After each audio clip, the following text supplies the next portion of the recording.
Hello everybody, Glitch Reaper here, aka the original card game for the win. And yeah, I'm gonna kind of show a bit of goalage here and discuss a few things, but I'm thinking of doing that possibly after I've done a little questing on camera this time. So I don't have much to go currently to get another pack of Strixhaven. Uh, Friday Night Magic at Home has been interesting because it's omniscience again. We've done that before. Although in this case they're starting you with half-life, so it's like everybody starts with 10. A bit of a different twist on that, but yeah, they've tried differences in the format. And it's still basically you can, and like a couple of, okay, let's just go over a couple of quick changes here. Uh, you're getting 2 emblems rather than 1, and one of which is you can't cast more than 1 spell each turn. This one is still the same. This one is still the same.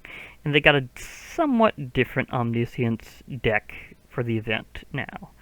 I don't think it's quite as strong or as cool as the previous deck, but yeah, it's just an opinion. You might kind of like this current style. Again, since you start at half-life, duels will be a lot faster, and in faster either way, so if you want to get to those 2 wins for what is still a free event, might I add, then you can go in here and go in pretty fast. And if you're a beginning player, it's always nice to know that since this provides a deck for you, that you don't have to worry so much about trying to collect yet. You can use it for some of that beginning experience and a few extra cards. So I may be an experienced player, but I do kind of like to think about the beginning players and what they have to go through. So it's kind of a thought there. That said, there's also some other things I was going to show off, and I think I can go ahead and do some of that first, actually. I'm thinking about it because we have Historic Anthology 5 now. Yeah, and it does have a big bundle, although currently you can still get the full Historic Anthology 4, although I wasn't quite as excited for, like, absolutely everything it had there. Right, maybe it's already off now? There's 5. Well, let me go under bundles, because that's a bit better there.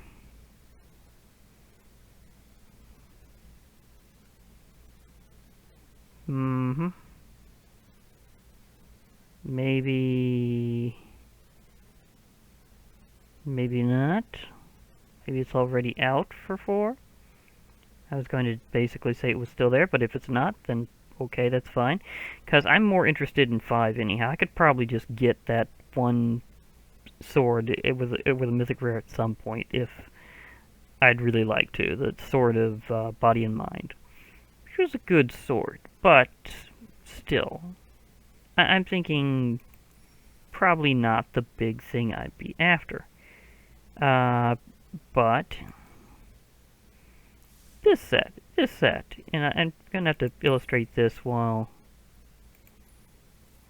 going right to it here. This set has some interesting things in it that I do like, and like a lot of them, actually. And one of the biggest things is the whole bringing back Phyrexian themes here, especially when it's like before huge story events about to happen. And I know that because of the events in Kaldheim. So, yeah, the Phyrexians are going to do an attack at some point again, and things are going to go down, so at some point it might be nice to refamiliarize yourself a bit with Phyrexian power. So, we do have some of the Phyrexian leadership here. They are, in this version, because this is reprints of their earlier original versions, they are just typed as Praetors. But if they wanted to redo that a bit, they probably could, as in a bit of an errata type thing, where they just kind of correct the card after the fact. Because Vorinclex is now typed as Phyrexian Praetor specifically, and that's in Kaldheim, but not in his original printing. Still, I do like a lot of these. Like, they have these cool command cards which give you a lot of options for whenever you cast them. You've got some things related to, well, a lot of things. Again, the whole Phyrexian thing especially is a big deal. I'm very much I very much want all of them, but that's a lot of mythic rares to spend. Although admittedly, maybe not all. I'm not as big on Jin Gitaxis here, but even him I can see a lot of big things with. So that could get really abusive in a lot of deck designs that rely on card draw. So yeah, I could think if, with the right combo, you could go absolutely ballistic with this guy. So there's that thought. So I have good reason to basically collect this, like pretty much this whole set, and that's a lot of wild cards. So in this case, I'm probably gonna actually try to build up my gold over time, and eventually get the whole set in one big go. That said, I can also say that I mean this is the 5 Praetors, all one for each color, plus a bit more Phyrexian stuff. Like we have this imp that has what you call Phyrexian mana, which you can pay for either what color it looks like or 2 life, so you can pay it almost manaless. I mean, not quite, but still, you could do that if you didn't have any black on hand. So that's kind of an interesting thing that's possible, is to pay in life instead of in black mana. And that said, I mean, that's the main big Phyrexian card. There have been some others in the past that's been put out in the historic anthology sets, and they're pretty good, but this one having so much of it back, I'm going, yeah, it's about that time. Also, it's interesting to think that Shieldred Whispering One actually has a very similar ability to Witch of the Moors, only it's not dependent on gaining life that turn, it just happens. So, yeah, that's going to be incredibly annoying for players to go against. So the Praetors are all insane. Like Elish Norn, all creatures you get other than Elish Norn get +2/+2, and all creatures your opponents control get -2/-2. Yeah, most tokens will just die instantly. That's just like that. Urabrask here is all about the speed, and they all have that thing where they give you a benefit and your enemies a deficit of that category. And the original Vorinclex here was all about giving you bonus mana while they're slowed down on mana production. That was a big thing. The current one is all about the counters, but admittedly, like both versions are very strong. So you're going, yeah, that's a lot of really insane stuff there. And because of that, I'm thinking, yeah, I'm probably going to get the whole set for 25,000 gold. Thank you. So there's that. Also in store, as a bit of news, the Amonkhet offer is going out. I probably won't be able to get the Amonkhet, but I have Milla now, who's about as cute and more, well, fox. But here's another announcement with this update to Arena, where they've got some that set in and a few other things going on. It seems like they have paid attention and corrected that glitch. And by that glitch, I mean, see how this quest has white in it? Well, I can finally play my new standard Brawl deck.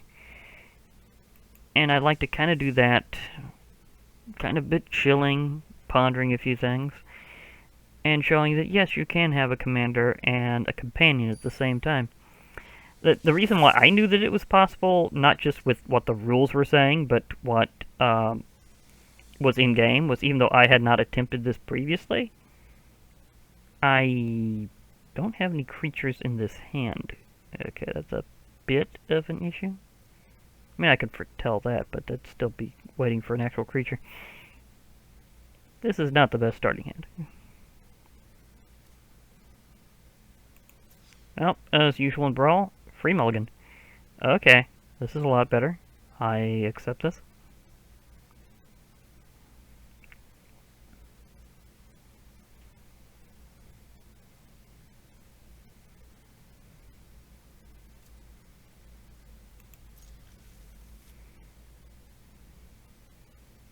Yeah, Milla. Oh, she's so cute. I did finally get her, and she's such a cute fox. Oh yeah, she loves to get petted and rubbed and Get her some bones. I mean, she's a good fox.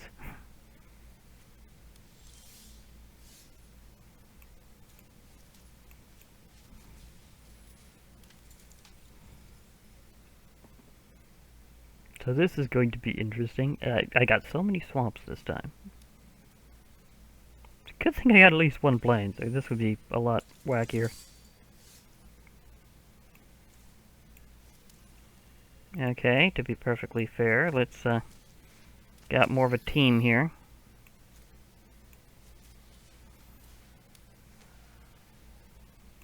Ah, it's got a cheer. I don't know if anybody's hearing the sound here because I had to switch back to my other recording program temporarily because I haven't quite got it, haven't got OBS adjusted for Arena yet. So, in progress on that one.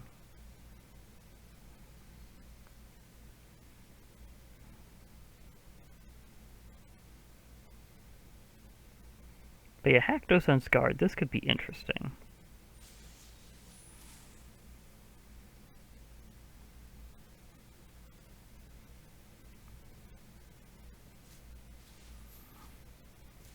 Because you can kind of only get rid of them in very particular ways. So that could get, you just left an opening?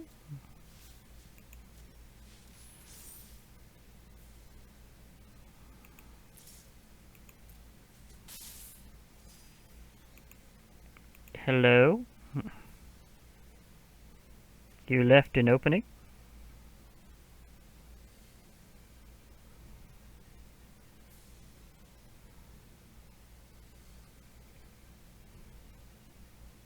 To be perfectly fair, I could have Killian also have the team pennant, which would be very appropriate. I mean, story moment, maybe?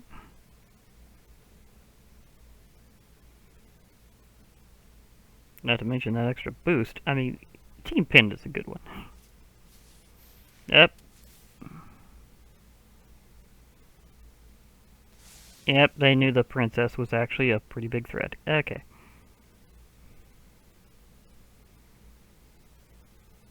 Because that's, with her ability, that gets a little wacky after a while.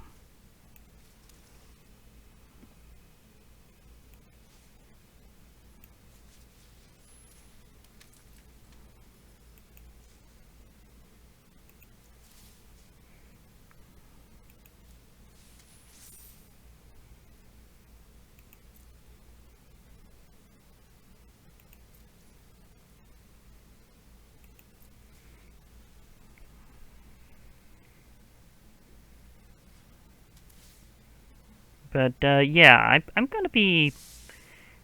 I mean, there's some upcoming stuff that's gonna be very interesting. That's also news that I can't actually show because it's not here yet on Arena. And one of the big things is that, well, remember how I was really hyped for Jumpstart? Well, it's gonna be coming back in, like, the next month, so... that's going to be really cool. And I've heard it's going to be literally like everything that I had before. So if you missed out previously, then you're going to get your opportunity to get some back there. So there's a interesting thought. Jumpstart's going to be back. And again, the story is supposed to be that it's going to be just like before. Same packs, I mean, not packs, but packets, as they're calling it. There's like whole groups of cards that are more than just a pack worth. And it's one of the reasons why I liked it. And that might slow down my monetary usage towards getting Historic Anthology 5. Because I really liked Jumpstart, but it won't be for like too long of a period of time. It's going to be mostly through June and a little bit into July. So, they blasted my serpent, but that could be brought back in its own way because Luris. And this is why it's good to have a pair here. That said, I'd like to alert you to the fact that I'm going to run you over if you keep trying that.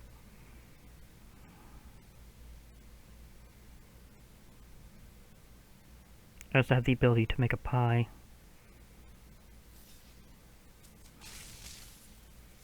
I think they missed the part where it has trample now. But yeah, Team Pennant is a good one. I mean, that uncommon equipment and grants +1/+1 vigilance and trample to a creature. And it equips to a token even better, actually, which is interesting. They pacified it. That's fair. But that's not the only thing that's going to happen here.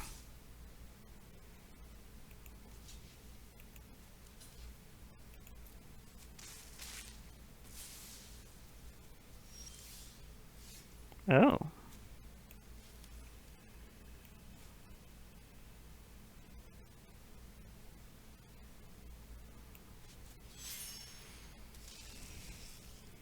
Okay, here's the funny thing. Should I Stone Coil, or should I... Because that'll kind of slow that down.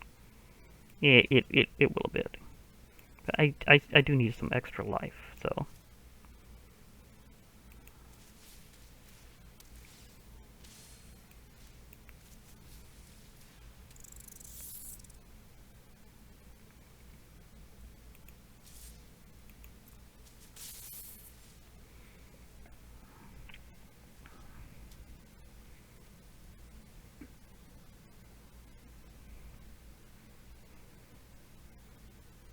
See, it'll be... I think I need to be up to 32 life to be able to activate that because of the ability. Anyhow, as I was saying before, Jumpstart's going to be back, and it's going to be for a limited time. So it's not going to be... it's still not something that they're going to, like, just keep on all the time, but something that they do seem to be willing to bring back periodically. And I do appreciate that, because it was a really cool format. You're a pie now.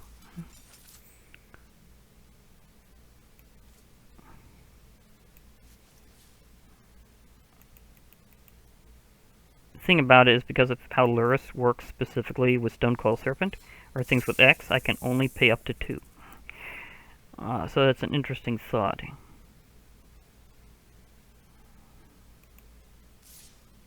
Okay, let's see if they're willing to lose something, because I can bring that rat back. Okay, cancel each other out. Haktos is here. And what is it? Protection from... I must kill him with something that has a value of 4.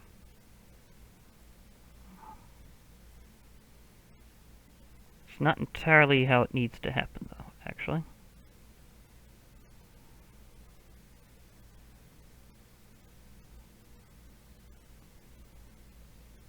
No need to block this, actually.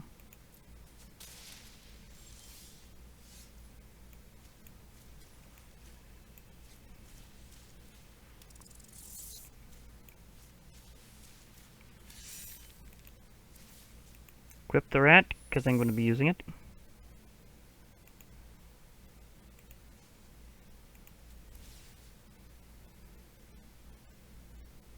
Okay, I want Luris to be a bit tougher. But at the same time, the Serpent really kind of needs it.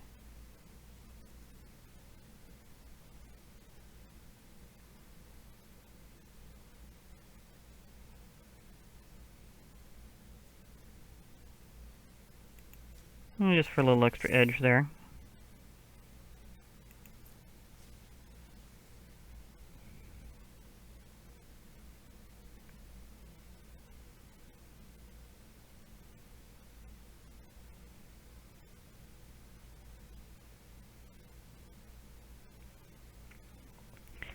But Jumpstart being periodically back, I do like that thought, that it wasn't just a one-time thing, especially when it's kind of its own set in a way as well as a format, and I think that's interesting about it. It's like this kind of curated set of cards you just slap together and make decks with and have fun.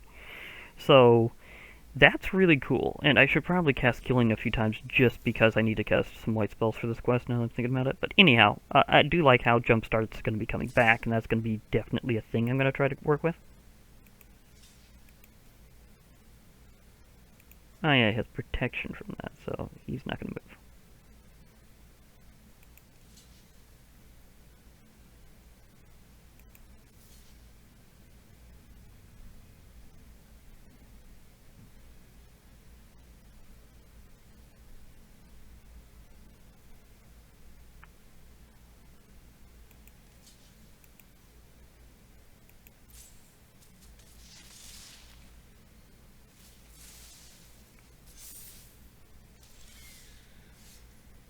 Oh, Rune of Sustenance.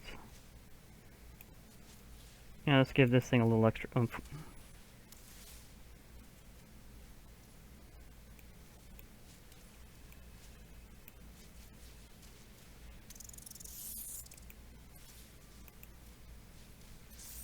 The rat's back, just so you know.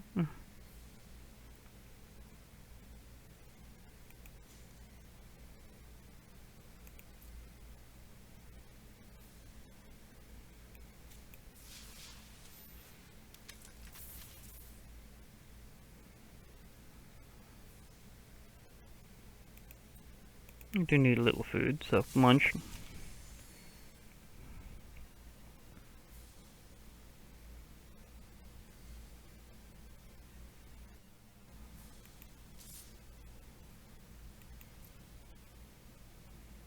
One of them's got to go.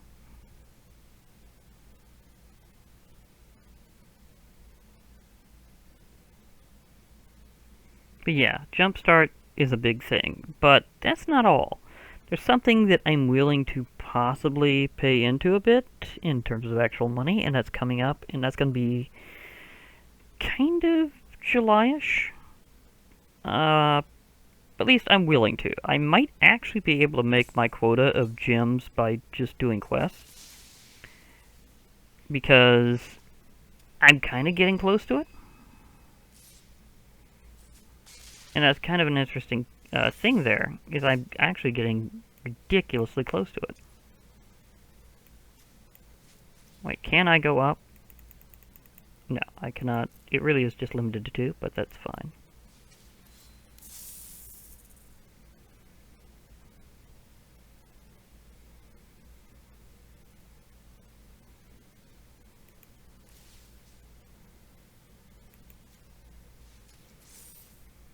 This ought to be interesting.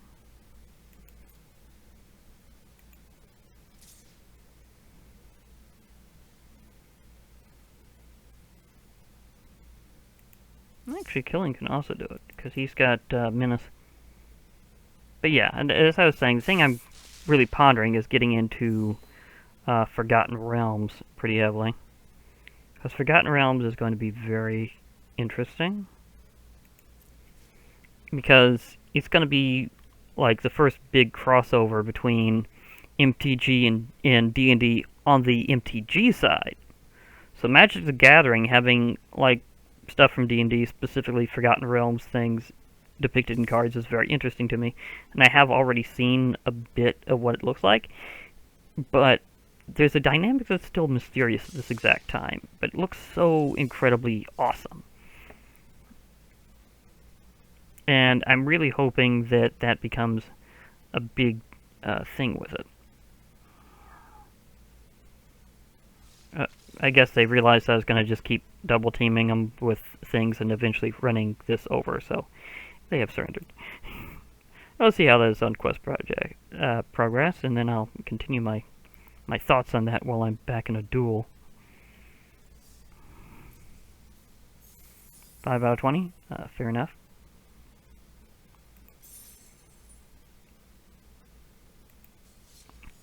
Let's go back with brawling, because I am enjoying this. I'm not normally big into...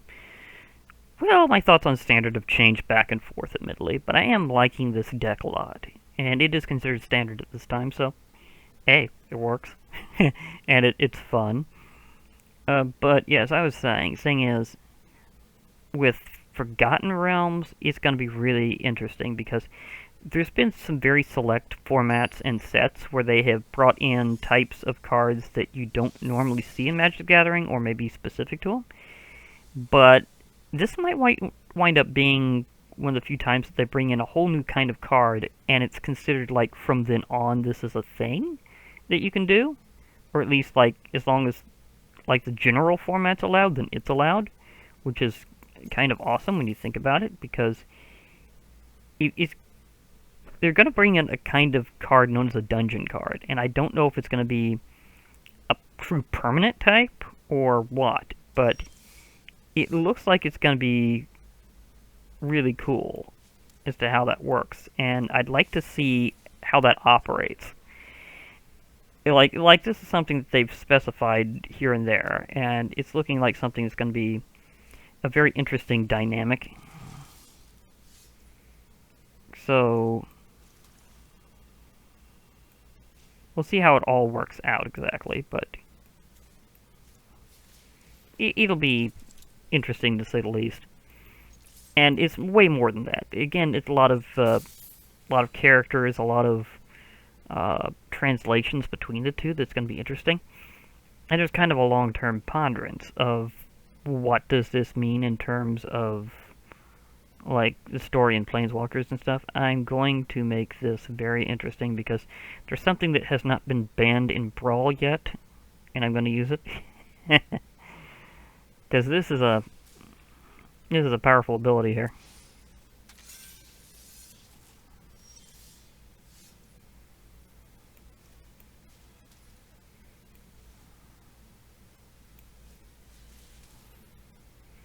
I am going to have Luna Apex of Wishes, make it so that every time they try casting that card, it will cost them 3 life.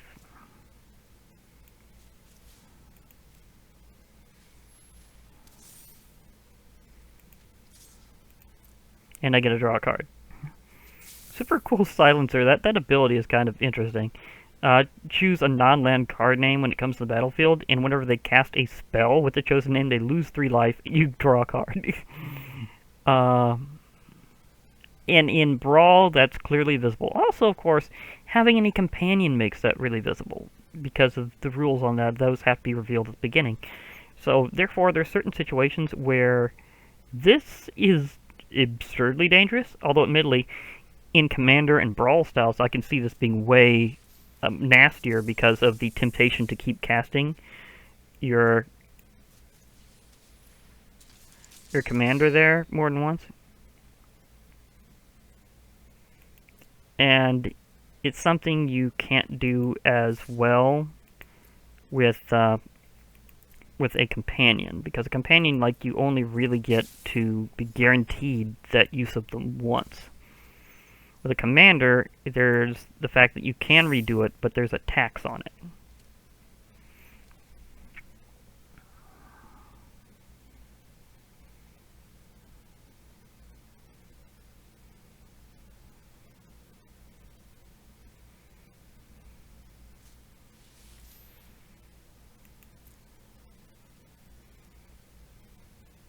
I really need to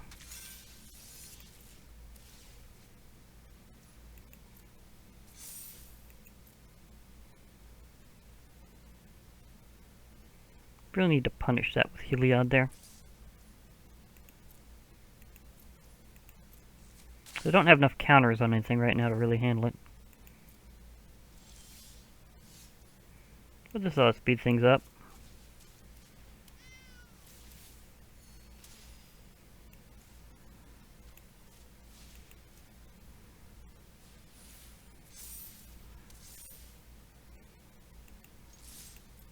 Thank you for tapping everything for me. It's nice to have a nice opening there, especially when you just give it to me.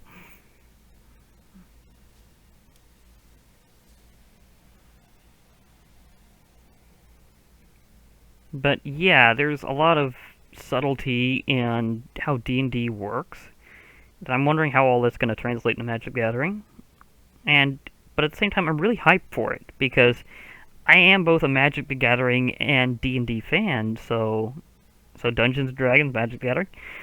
Yeah, fans of both of them. So I'm actually a bit hyped for this whole experience, and I don't know where all that's going to go, but it's just something that I think is just a really cool thing to do, so I'm probably going to go ahead for it, and we'll see where that goes.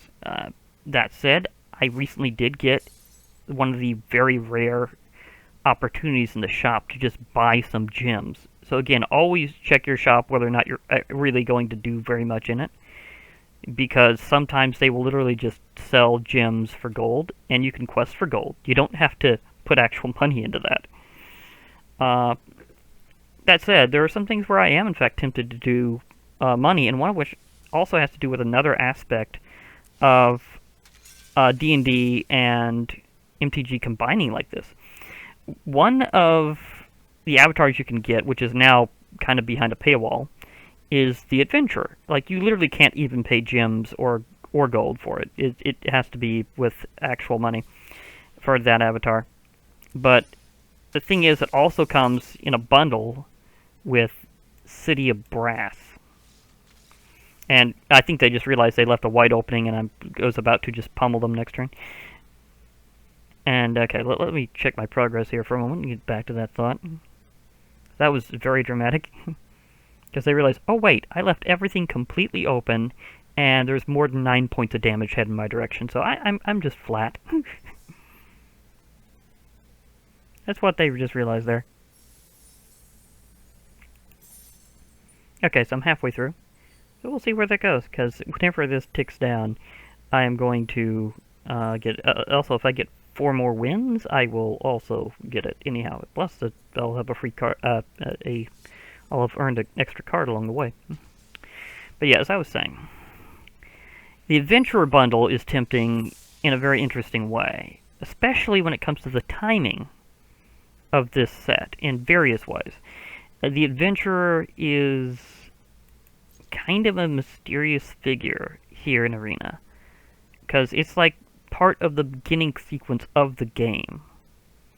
It's like, okay, where does this come from? Like, does this have any bearing on the rest of MTG? Like, is this just a mysterious figure? But also, in a way, it's kind of a reference to how D&D views things in general.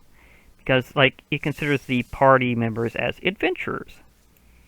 So, at the same time, you kind of get this thing where you're going, is this kind of like the generic mysterious adventurer, even though he's, like, cloaked in a robe and kind of looks like a bit of a wizard? Well, maybe.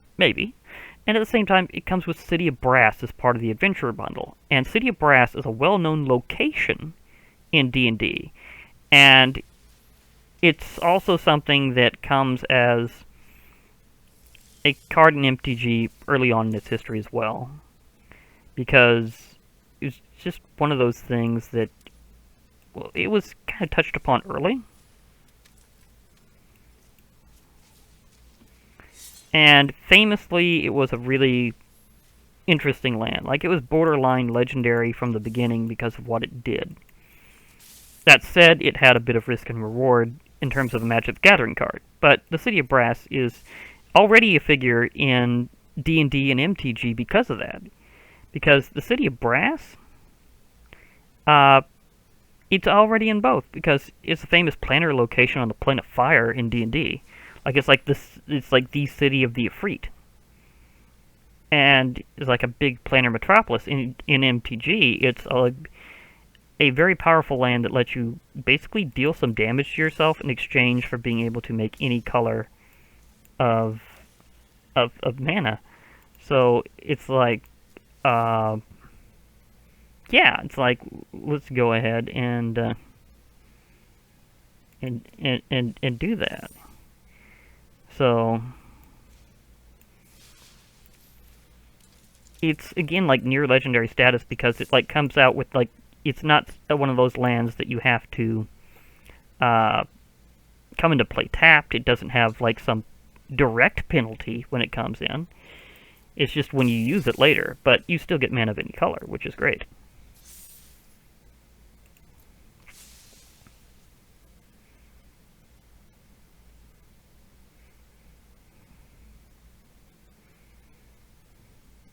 So it's kind of, it was a very interesting card, and it's also an interesting location in D&D, and I think that really illustrates, in fact, somebody just showed the prospect of a land coming into play in a way where they,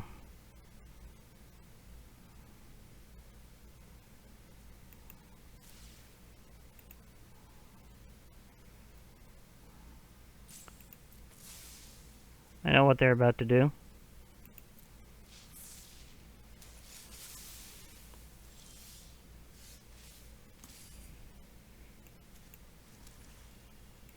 You can probably guess what I am.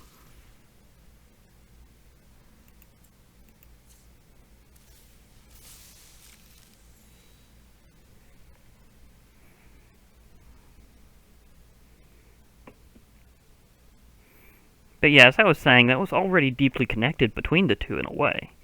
And there's also been this very interesting connection between them that was mentioned a long time ago. And, like, the third...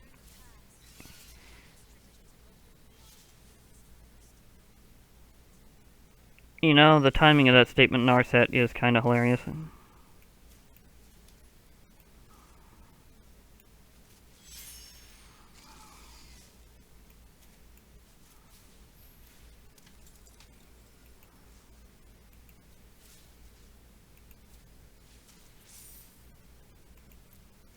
But, yeah, as I was going to say, in 3rd edition... Oh, it wasn't Monster Manual, it was Manual of the Plains, that was it.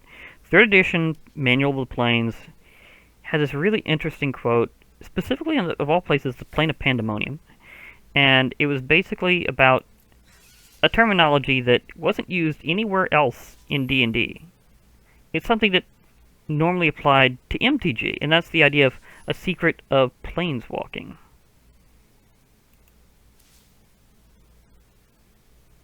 Well, if they're gonna doomscar me.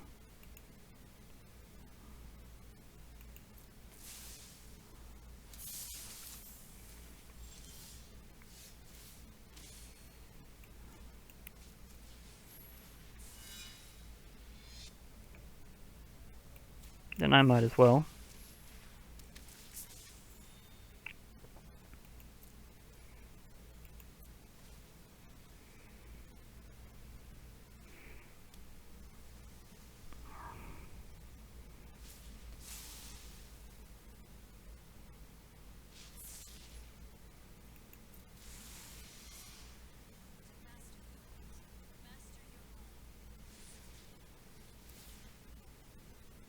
Okay, they're adventuring there.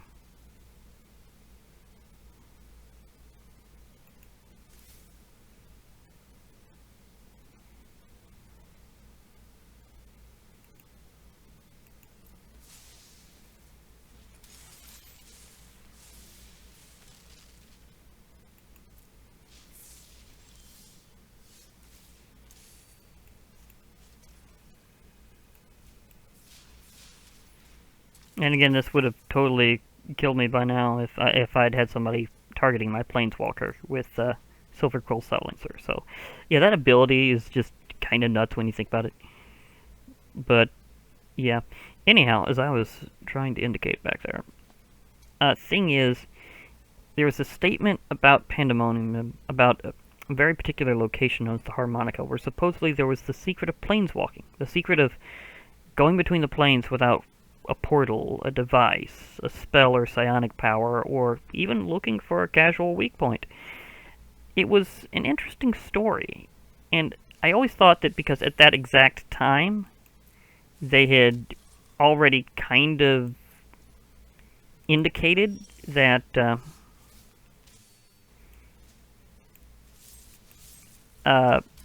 you know, that there was a certain terminology inherent in like how it was considered in D&D, that it was plane shifting there, not planes walking.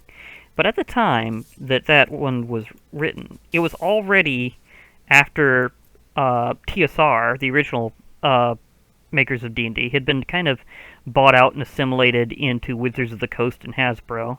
Although I'm trying to remember if Hasbro had Wizards of the Coast at the time or if they were independent. But anyhow, the fact is Wizards of the Coast already was in ownership of both. It already had control of both like D&D and MTG, so it's kind of like they were indicating a long time ago that they were going to do this kind of crossover. And that they were just kind of building up to it over a very long period of time. So this has kind of been expected. It's like, seriously, this is one crazy burn deck they got going here. But I'm casting a lot of white spells over time because of this, because I'm recasting this guy so many times.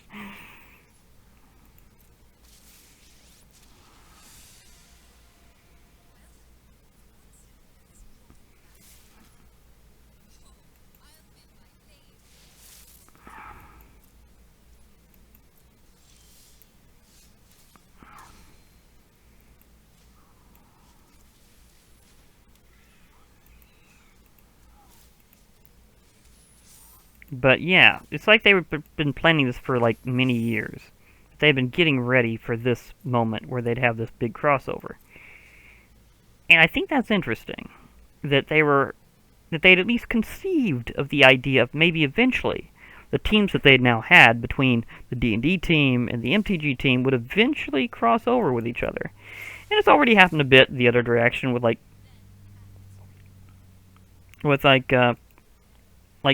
some MTG themed locations and campaigns set in D&D and like rules set out for that, but for finally having it cross over into MTG, notice them going the other direction with it after all this time. That's been something that I've been kind of waiting for a while.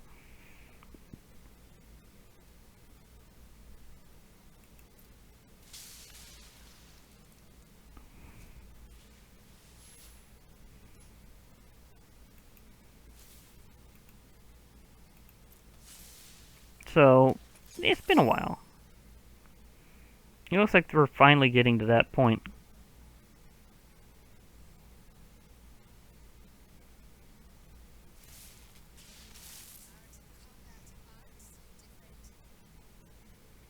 But yeah, I've been kind of waiting for this for a really long time, and because of that, I'm probably going to go all in. But at the same time, do I need to worry about doing it with actual money? I don't know.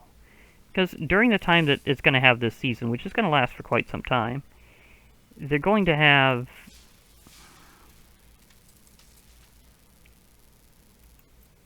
the ability to really take it in for a while. Because from what I understand, it's going to kind of replace the rotation of an entire core set that would normally have been there. So it's like going to be there for at least like a full season worth. So it'll give me time to build up the actual gems for it. So I might be able to get it purely on questing in terms of getting the mastery pass for it. And the timing of that coming together all at once is very interesting to me. And there's so much deeper lore in it that makes things very fitting.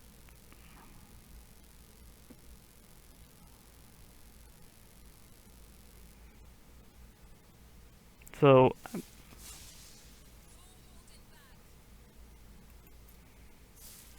the classic emblem sacrifice there.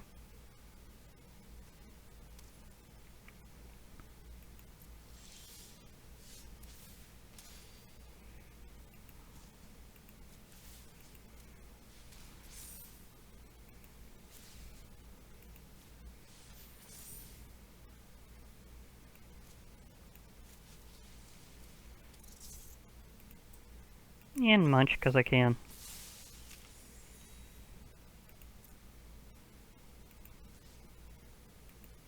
I could destroy Narset. But I think they've already proven they got an extra copy. And I want to kind of deal some damage now.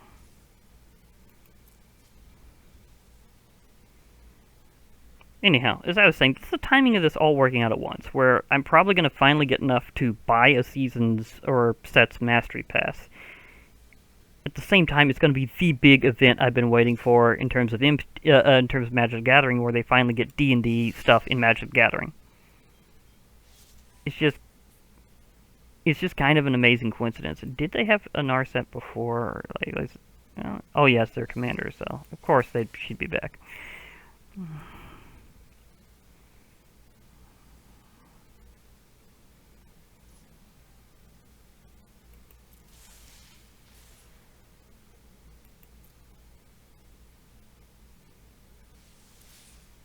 Yeah, of course they got a Bone Crusher coming in.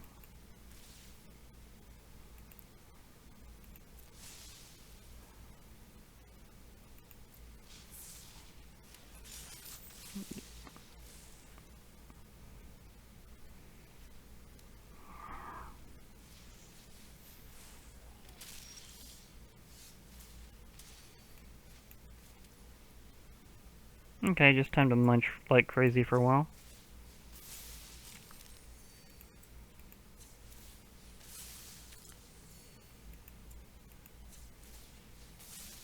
That's what food tokens are for.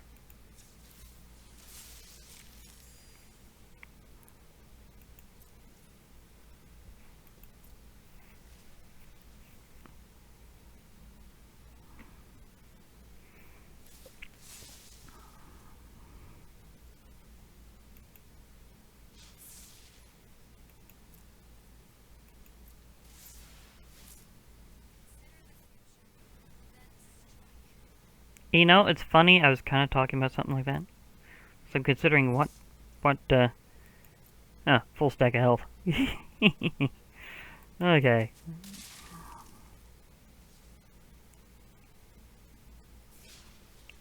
But yeah, I am very much considering future there.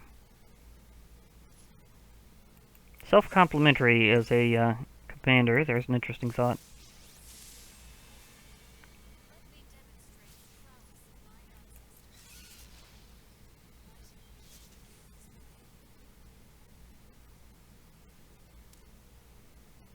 But yeah, I am thinking this could be kind of a bit of showtime there.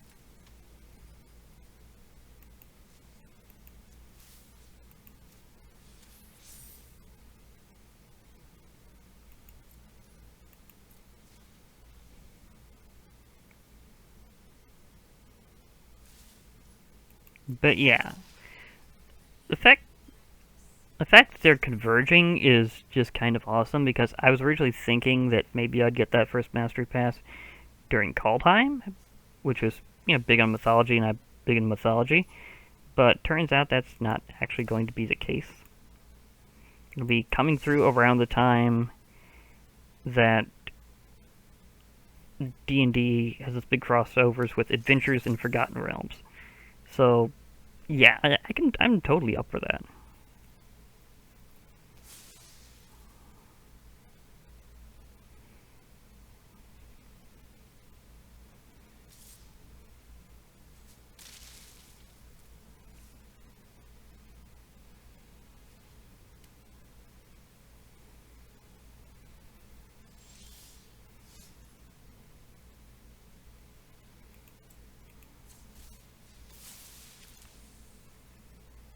But I'm also curious, what's going to be the dynamics of these dungeon cards they're talking about? Because, I mean, that's really going to be like a whole new type. And are they going to have like a special slot for them in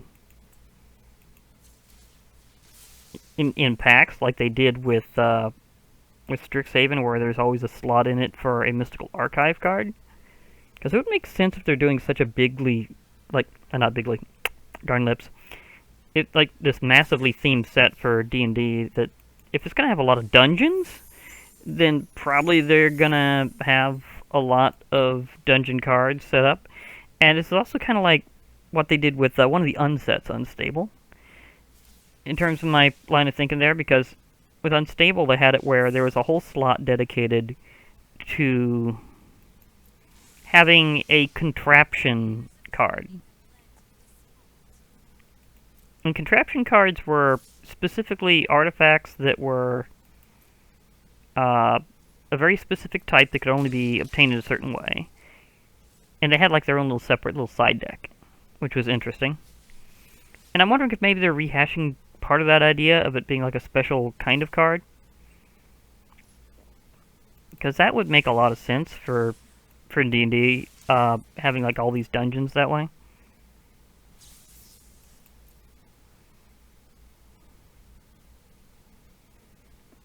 if they had like a whole thing, like you have like a whole dungeon deck that like assembles the dungeon as you go along, like different pieces. It's like, well, this is a random dungeon that you go into here whenever you go into it, and they've gotten like this whole dynamic that they're thinking of doing with it, but we don't know all the details at this exact time that I'm doing this.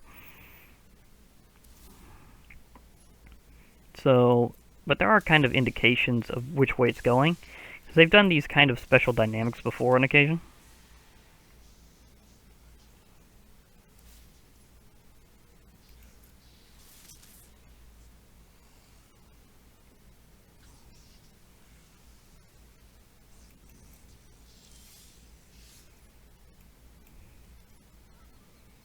Oh, this could be interesting.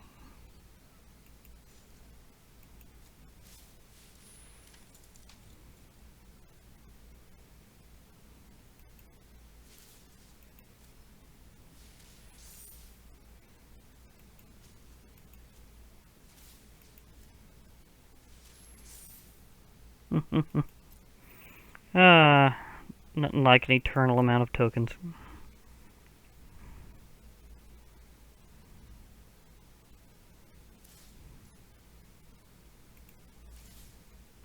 But you still have to expend a little each time.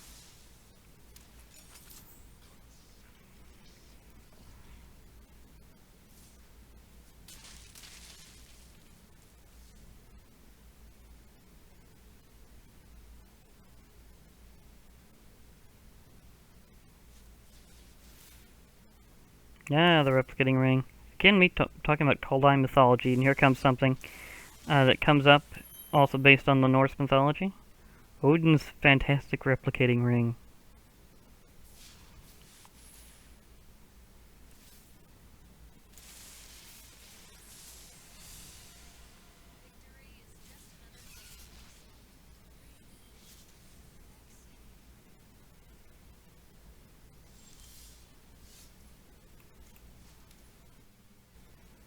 Casting another white spell? Of course.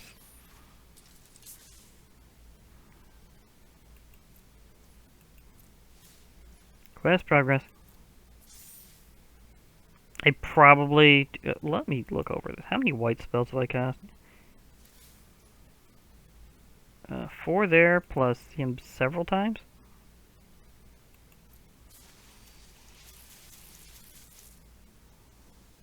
They went for that. Okay.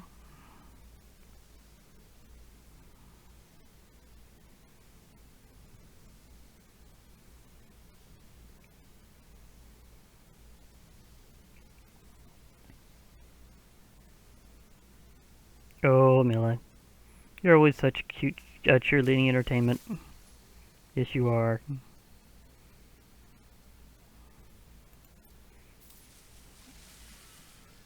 Now we have the hexproof Kraken showing up. But, yeah, I mean, there's been some previews that I'm not sure what all they mean exactly, but they seem to be leading to a good place. Because, like, they got this one that's got, like, a gargoyle that has, whenever it enters the battlefield, you venture into the dungeon. So however the dungeon cards work, that's going to be partially why is it effects trigger you going into them. Like, it's not going to be something you just do as a special action in all likelihood. It'll be like you have to, like, say you're going into the dungeon.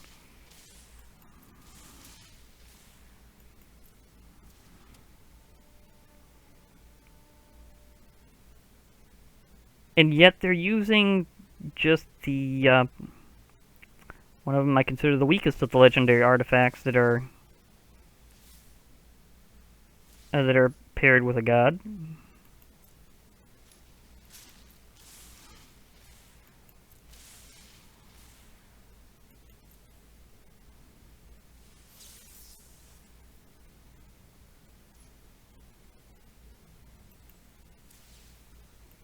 One more time.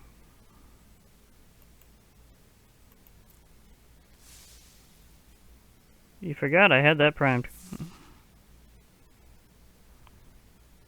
I'm probably not going to cast him again, but eh.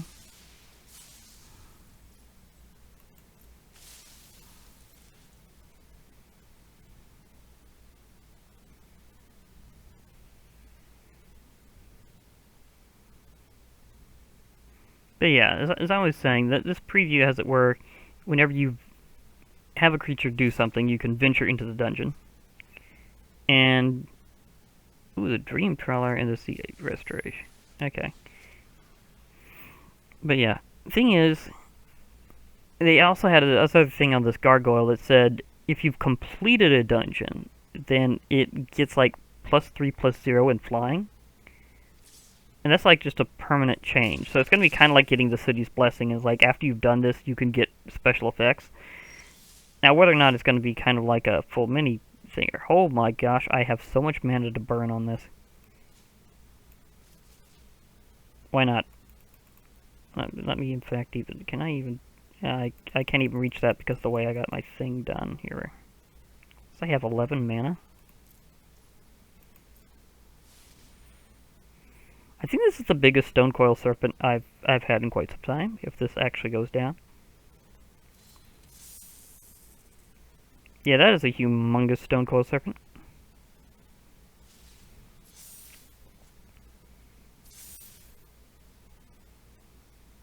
Yeah, they could still do that, obviously.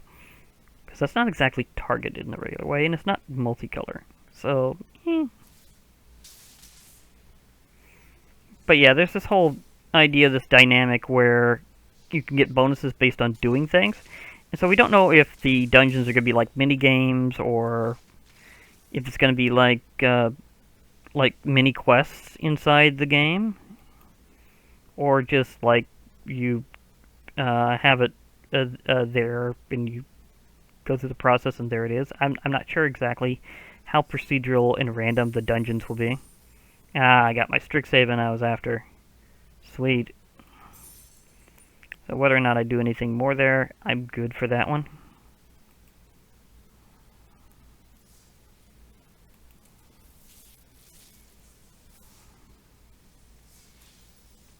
Okay, and I'm also talking about this whole it's upcoming thing.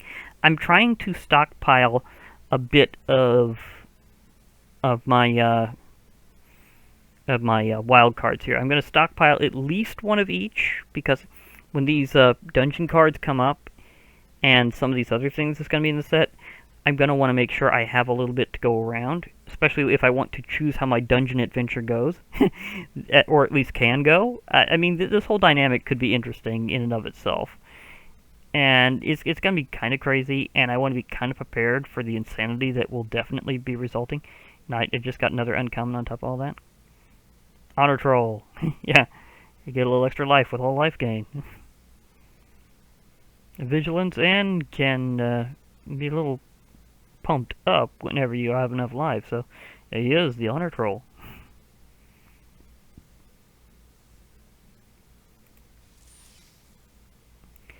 It's hilarious how many times I've gotten Teferi's Protection so far as my Mystical Archive card. Just let me just kind of reveal this for a brief moment.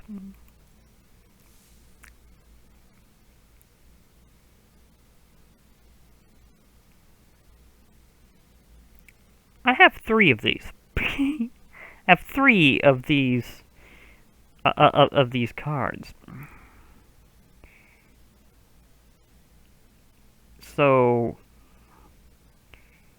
it's kind of insane how many I've gotten of these. So yeah.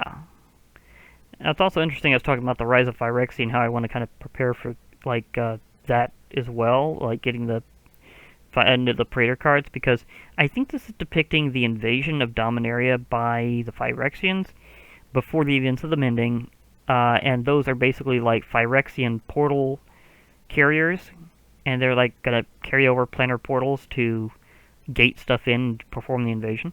But this is before the Mending, and after the Mending, a lot of planar portals didn't work. So the Phyrexians can't do that anymore, or at least they're trying to find an alternative method of doing so that's not as easy as it was before, but at least can still work. So, yeah, they're a little irritated by the Mending as well. But as I was saying, I want to be at least somewhat prepared for whenever stuff goes down in Forgotten Realms, I want to be able to grab a bit from all over the place, including some other good cards I know is definitely coming, even just with the few previews we already have. That said, closer to time, we're going to see a whole lot of crazy stuff coming from it, and that's going to be really cool. And I want to be prepared for it in more than a way. I mean, look at my gemage here.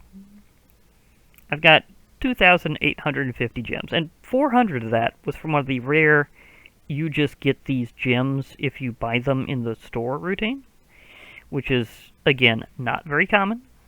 I mean, the store has this thing where it doesn't show up often, but you can, whenever you're doing your daily deal thing, maybe come across something other than cosmetics and have a slot that may or may not be hidden off to one side, may not be all the way over here where it's initially visible. I caught it over here last time, actually. They were trying to be sneaky about that. But I actually do scroll through all of them and consider carefully whether or not I'm going to do something first. Unlike who knows how many people who've probably fallen for that and missed the fact they could get gems. But anyhow, that was 400 right there. And I've got 2,850 now afterwards. And a Mastery Pass doesn't cost that much more now. If I were to randomly, like if it's truly random what you get and not like curated very carefully, then maybe I have a chance of just getting it twice in a row. I don't know. I'm not sure if they curate their shop possibilities, or if it's tailored to the player, or if it's just randomly what the player gets to see, except it may go through certain themed sets, like, oh, this player is seeing like only the like the set of like land styles for a particular set, like Kaldheim, and it's only these particular themed lands. Like this is only the ones that are the snow lands that come in tapped and have 2 different colors to them, and also actually count as those types of basic lands at the same time. Then this card styles for those at this time. So I'm not sure if it's like everybody sees it at the same time, or what. But I know that you don't see gems for sale in there very often. Kind of like you don't see draft tokens in there very often. Like, I think I've only gotten that once. I've gotten gems more than once, but draft token, no. I think I've only done that once. And it costs like 5,000 for some draft events that are workable that way. But they can get you gems if you can do it. So that's another thought. Now, here's the thing. It takes 3,400 to get a Mastery Pass, and this has been a constant amount every time that they have one. I'm very close now at 2,850. That's about 550 gems away, approximately. Well, it'd be on the dot, actually. So, if I can get that much more for any combination of events, then I can get that Mastery Pass, and right on time for the big event. So this is just a convergence of circumstances that is just totally wild. But at least for now, I've been able to do a lot of things. Been able to talk about kind of some upcoming plans that way, and the fact I might actually get the Adventurer bundle, because again, City of Brass and the Adventurer, who's mysterious. It makes me wonder, will they actually have the Adventurer as a unique Planeswalker in the set because the Adventurer is so themed for it? That would be interesting. In the first crossover between Arena and the general levels of the game, like where an Arena's like mysterious themed character that's unique only to it shows up in another location in the form of an actual card set. That would be very cool. So that said, things could get very interesting pretty soon, because we have some interesting stuff to look forward to. And they did correct that glitch. It was, in fact, a bug. I was going to report it as one anyhow, if I wasn't able to do this soon, and but I was able to do it in time. Another thing about it is, as I was trying to say before, I kind of got a little into the story of what I'm going to do, but before I had actually seen someone have both a commander and a companion at the same time while fighting in Brawl with my previous major Brawl deck, which was, of course, Hunger and Thirst, which was my one that I have with Garrick, Cursed Huntsman as my commander. And I'd seen at least one person go up against me with a pair between a commander and a companion. I think it was Judith the Scourge Diva and Obosh the Prey Piercer together, because they were doing this heavy Gruul themed thing, and so they had both their commander and their companion as red-black, and I'm like, okay. So that was interesting to say the least. I'm going, okay, so you can have two, and in the actual rules that you can read online about it, you are supposed to be able to do that, as long as your commander also fulfills the companion rule for your chosen companion, and vice versa. So it's just, if it all fits together, it all fits together, and that's kind of what I considered it interesting to do this time, is to build a brawl deck that has both a commander and a companion. So it came out really interesting. But I'd say that's a good portion of the news for now, so I'll be logging off. Hope to hear from you all later, and bye for now, everybody.